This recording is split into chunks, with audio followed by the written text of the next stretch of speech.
सभी दोस्तों को सादर नमस्कार। मैं हूं बीएल सैनी और आप देख रहे हैं बीएल स्टडीज यूट्यूब चैनल। दोस्तों आज मैं आपको मैथ्स में मेंसुरेशन की क्लास 3 में आपको क्या क्या चीज़ पढ़ाने वाला हूं।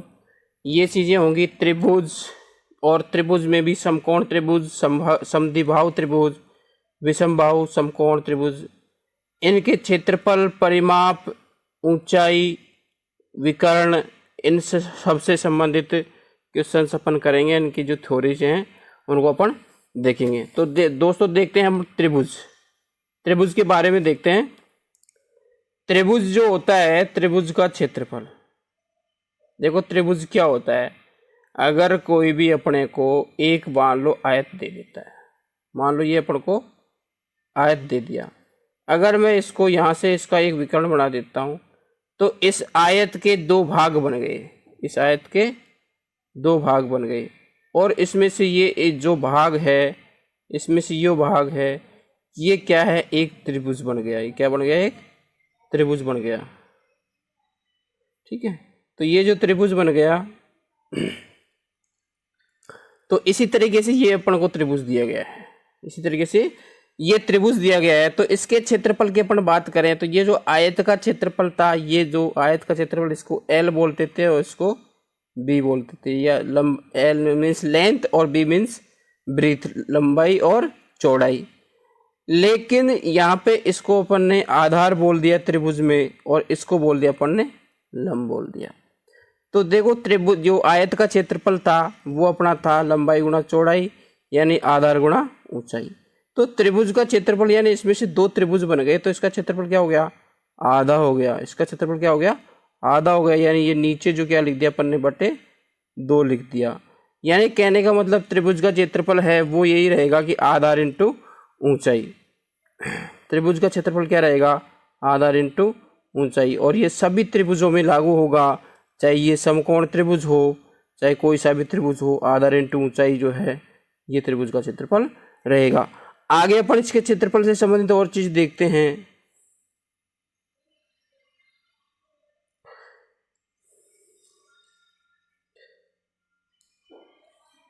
देखिए जो त्रिभुज जो होता है आधार इंटू ऊंचाई होता है, ये अपन ने देखा है।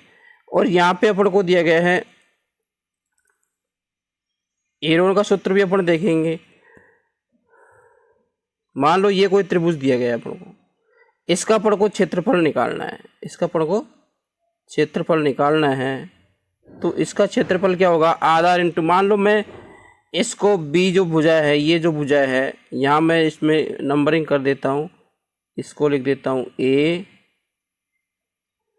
इसको ए बी और सी। ठीक है, ए बी सी लिख दिया मैंने। तो यहाँ पे जो है ये त्रिभुज का आधार है, ये वाला, ये त्रिभुज का आधार है BC।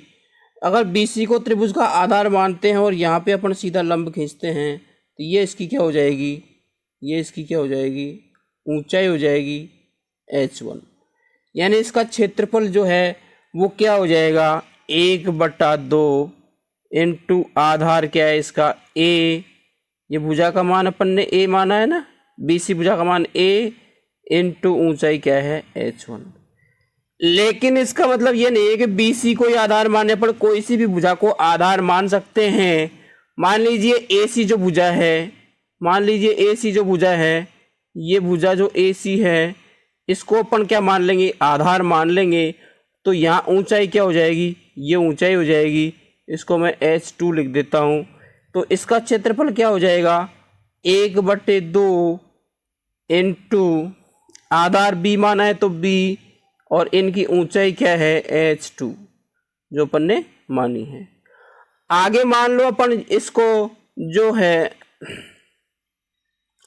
ये जो AB है इसको आधार मानते हैं तो अपनी ऊंचाई हो जाएगी ये H3 ऊंचाई हो जाएगी। और इसका क्षेत्रफल क्या हो जाएगा, 1/2 इंटू आधार तो इसमें अपन ने AB माना है यानी C इंटू इसकी ऊंचाई क्या हो जाएगी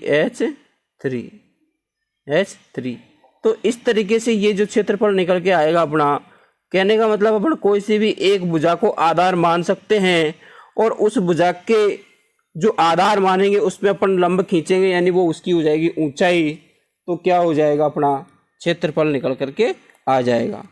अब देखिए इसका परिमाप जो है वो हो जाएगा अपने पास में a प्लस बी प्लस सी, ये इसका परिमाप हो जाएगा। अर्ध परिमाप की बात करें, इसको s से व्यक्त करते हैं तो ये हो जाएगा a प्लस बी प्लस सी बटे 2 हो जाएगा। एरोन का जो सूत्र है ये क्षेत्रफल के लिए काम आता है, ये कोई सा भी त्रिभुज हो इसमें काम आता है। और हीरोन का सूत्र तो आपने देख भी रखा है, आप जानते भी हो। इसमें हो जाएगा एरोन का सूत्र जो है ये हो जाएगा under root S minus A. S जो है ये अर्ध परिमाप है, सेमीमीटर, वही है एस माइनस बी और एस माइनस सी। तो ये हो जाएगा एरोन का सूत्र, इस तरीके से हो जाएगा। और किसी भी त्रिभुज का क्षेत्रफल ज्ञात करेंगे तो अपन किसी भी एक भुजा को आधार मान करके और ऊंचाई ज्ञात कर लेंगे। तो इन तीनों से कोई से भी आधार, तीनों भुजाओं में से किसी भुजा को आधार मानेंगे और इस तरीके से अपना सवाल हो जाएगा। आगे अपन देखते हैं, देखो एक और तरीका जो है इसके क्षेत्रफल निकालने का, और मैं बताता हूँ आपको। मान लीजिए ये कोई त्रिभुज है, इसमें ये कोई कोण बन रहा है ए बी भुजा।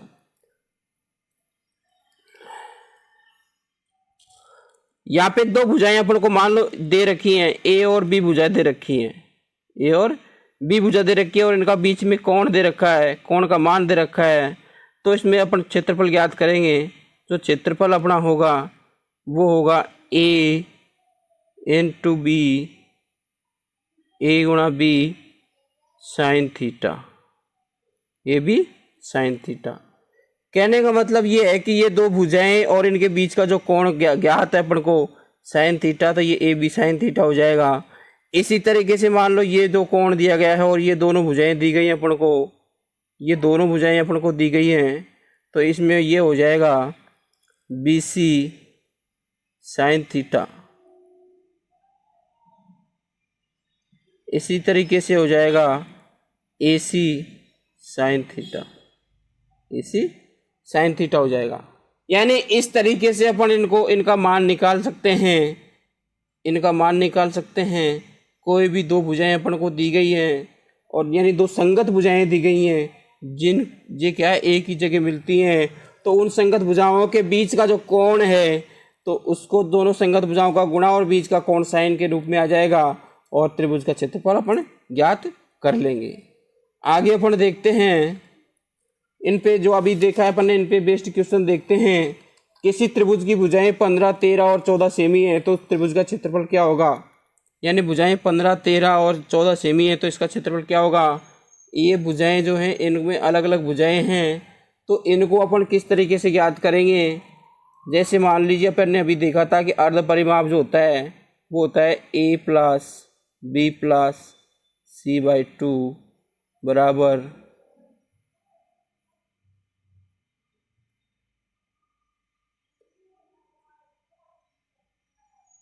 यानी हो गया 42/2 बराबर 21, ये हो गया। और हीरोन का सूत्र जो अपन ने, एरिया का सूत्र जो माना था अपन ने, क्या था, एरिया बराबर होगा अंडर रूट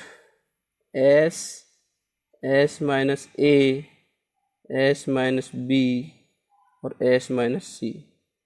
ए बी सी तीनों भुजाएं हैं, ए बी सी क्या है, तीनों भुजाएं हैं, तो ये हो जाएगा 21 अंडर रूट 21 माइनस 15 हो जाएगा अपना 6, 21 माइनस बी यानी 13, 8 और ये हो जाएगा 7 बराबर, ये हो जाएगा 21 को अपन टुकड़े करेंगे तो 3 × 7 × 6 के टुकड़े 2 × 3 इंटू इसको अपन 8 ही लिख लेते हैं × 7, तो ये हो जाएंगे अपने, एक तो 3 आ जाएगा, 7 × 3 × 4, 7 या 21 × 4 बराबर 84 सेमी स्क्वायर। कहने का मतलब जो है इसका त्रिभुज का जो क्षेत्रफल है, यानी ये त्रिभुज जो है, ये त्रिभुज जो था इसमें एक भुजा 15 थी, एक भुजा 15 थी, एक भुजा 14 थी और एक भुजा 13 थी। तो इनका जो क्षेत्रफल है वो इस तरीके से निकल जाएगा, ईरोन के सूत्र से निकल जाएगा। आगे अपन देखते हैं, आगे क्वेश्चन देखते हैं अपन। एक त्रिभुज की कोई भुजा 12 सेमी और भुजा से त्रिभुज की ऊंचाई 8 सेमी है, तो इस त्रिभुज का क्षेत्रफल कितना होगा? यानी त्रिभुज का जो क्षेत्रफल है, जो एरिया है, हो जाएगा एरिया 1/2 इंटू आधार बेस इंटू ऊंचाई, बेस इंटू हाइट, यानी 1/2 इंटू 12 इंटू 8, और इससे ये कट जाएगा 4 बार, और 12 गुणा 4 48 cm square, 48 cm square answer आ जाएगा। आगे अपन तीसरा क्वेश्चन देखते हैं। किसी त्रिभुज की दो संगत भुजाएं 8 सेमी और 12 सेमी हैं, इनके बीच का कोण 60 डिग्री है, तो त्रिभुज का क्षेत्रफल क्या होगा? अभी अपन ने पढ़ा था कि ये जो त्रिभुज है इसमें संगत भुजाएं यानी ये 8 है और ये 12 है, इनके बीच में जो कोण बढ़ता है वो कितना बढ़ता है? 60 डिग्री का बढ़ता है, 60 डिग्री का बढ़ता है। तो इसका मान जो क्षेत्रफल जो है, इसका एरिया जो है हो जाएगा 1/2 इंटू 8 इंटू 12 इंटू साइन जो 60 है, साइन 60 का मान कितना होता है? साइन 60 का मान जो होता है,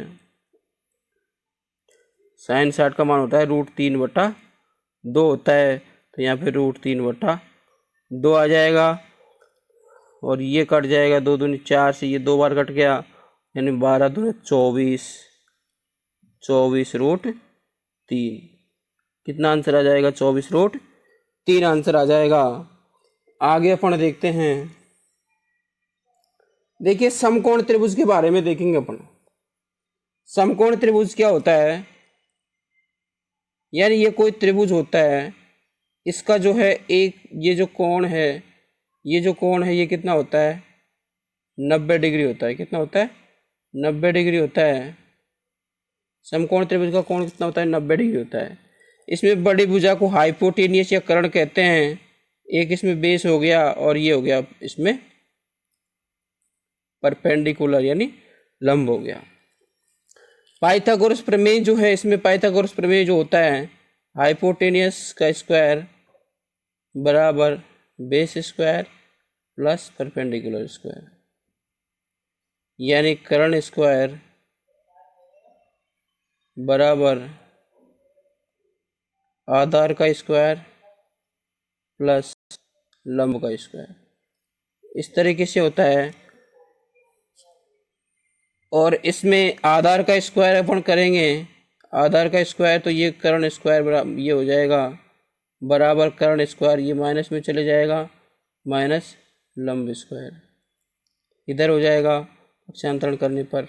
अगर लंब स्क्वायर करेंगे तो ये हो जाएगा आधार का स्क्वायर माइनस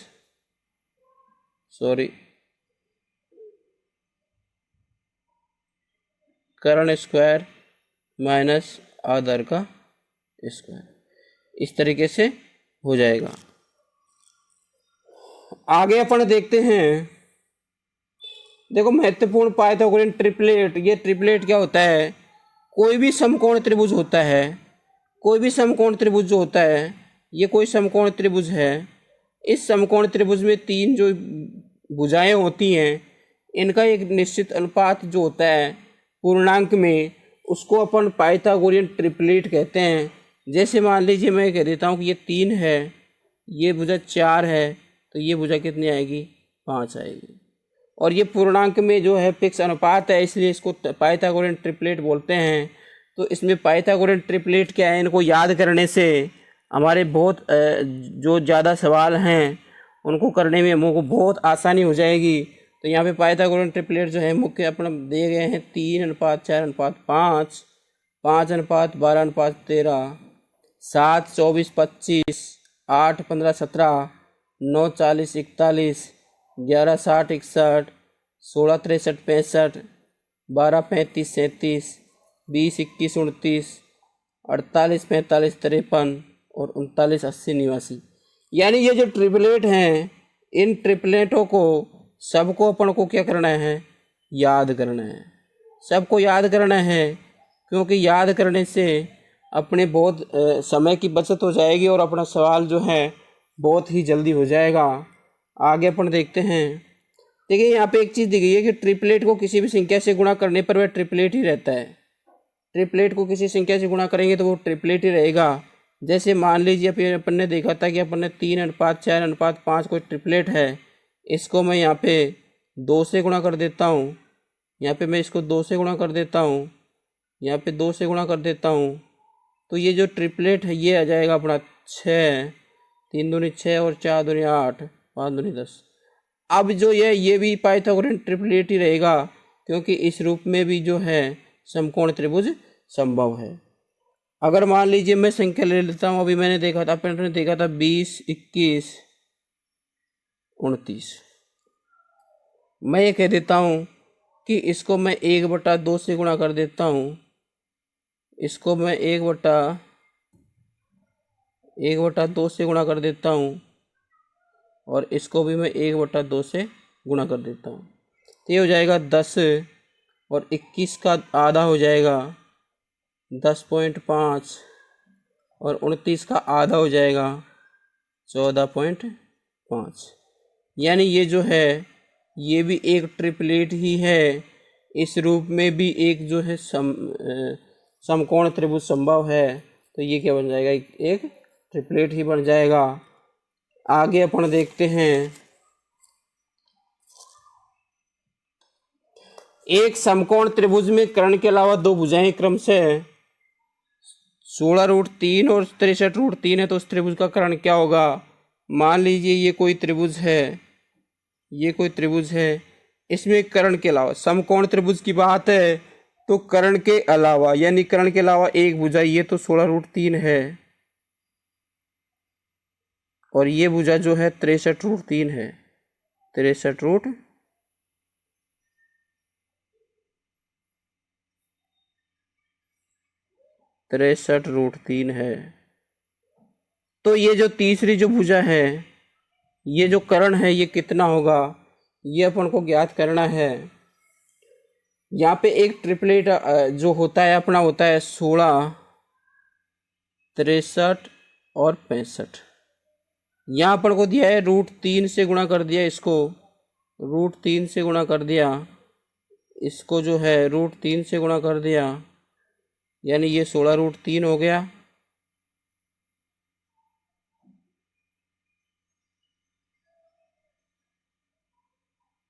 ये जो है 63√3 हो गया। तो इसको अपन √3 से गुणा कर देंगे, ये क्या हो जाएगा 65√3 हो जाएगा और ये इसका क्या आ जाएगा, कर्ण आ जाएगा 65√3 हो जाएगा। आंसर हो जाएगा 65√3 हो जाएगा। आगे अपन देखते हैं। किसी समकोण त्रिभुज की सबसे बड़ी भुजा का मान 106 सेमी और एक भुजा का मान 90 सेमी है, तो शेष बची भुजा का मान क्या होगा। सबसे बड़ी भुजा का मान कह रहा है, तो सबसे बड़ी भुजा तो जो है वो क्या होती है, कर्ण होती है। इसका मान क्या आ गया 106 सेमी और एक भुजा का मान इन्होंने दे दिया 90 सेमी।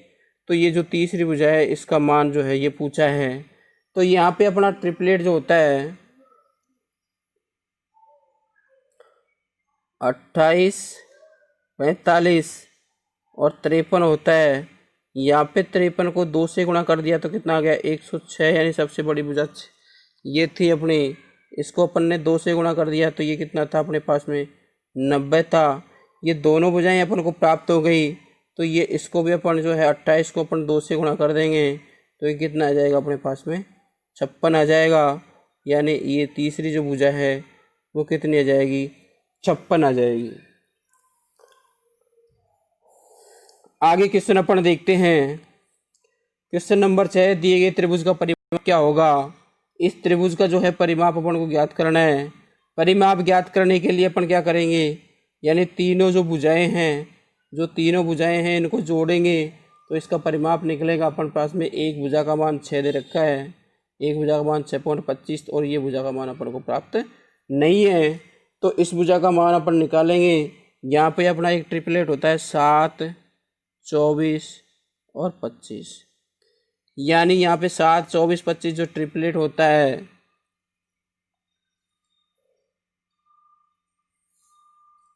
इस 25 को 1/4 से गुणा किया तो ये अपने पास में हो गया 6.25 और 24 को भी 1/4 से गुणा किया तो ये हो गया अपने पास में 6। अगर इसको अपन 1/4 से गुणा करेंगे तो ये हो जाएगा 4 एकम 4, 4 7 28 और 4 5 20, 1.75 हो जाएगा। यानी इसका अपन को परिमाप निकालना है। अगर अपन को परिमाप निकालना है तो इसका परिमाप हो जाएगा 6.25, यहाँ लिख देंगे अपन 6, एक का मान इसमें लिख देंगे 1.75 प्लस 6.25 प्लस 6, ये हो जाएगा 6 और 6 12 13 और एक 14 सेमी। कितना हो जाएगा? 14 सेमी आंसर हो जाएगा। इसका परिमाप हो जाएगा 14 सेमी।